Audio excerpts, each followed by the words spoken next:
for you. Allegations children were denied food, people were assaulted, even raped in a state-approved foster home. Despite that, in many cases, little action was taken beyond an initial investigation. Good evening, everybody. I'm Jennifer Hoff. And I'm Dan Tilkin. For more than a decade, officials at the state's Department of Human Services have been receiving complaints about Give Us This Day, a foster care provider in Portland. In 2014, after being told Give Us This Day was having serious money problems, DHS officials compiled a log of abuse and neglect allegations reported to the agency and how those allegations were handled. That log is 40 pages long and details complaints going back more than a decade. So why wasn't more done to investigate the allegations?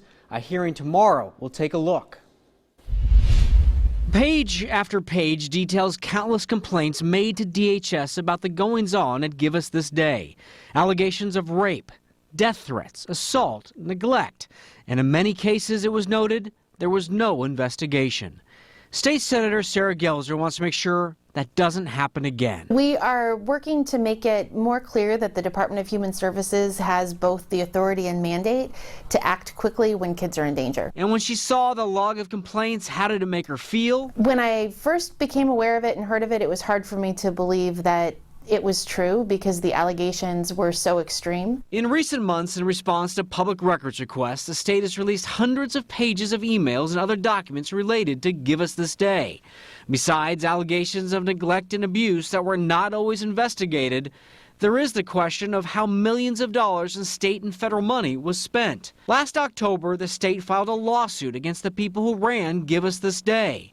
The Oregon Department of Justice has raised questions about hundreds of thousands of dollars in unexplained withdrawals from Give Us This Day accounts, tens of thousands of dollars spent at restaurants and nail salons, and more than $100,000 in travel to places like Las Vegas and Maui. That led to a subpoena from the federal government demanding an accounting of how the money was spent.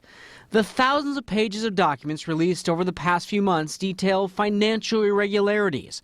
They show DHS officials knew about the other problems as well. I've now read hundreds, if not thousands, of pages of public records, and the facts are undeniable. Kids were neglected, kids were abused, kids were violated, and the very top officials at the Department of Human Services knew about it and actively chose to do nothing. Emails from DHS officials going back years show that to be true. In one written in 2009, the woman who later led DHS wrote to her boss at the time, "At a site visit last week, numerous concerns arose, on top of the fact that they aren't licensed, the most serious of which is that every single staff person has a criminal record." In 2011, another DHS employee writing in an email about a different abuse investigation wrote, "I'm hearing that the more children they interview, the more consistent allegations they hear." And of course, we reached out to DHS for a reaction. They told us to go to the hearing tomorrow, and we will be there.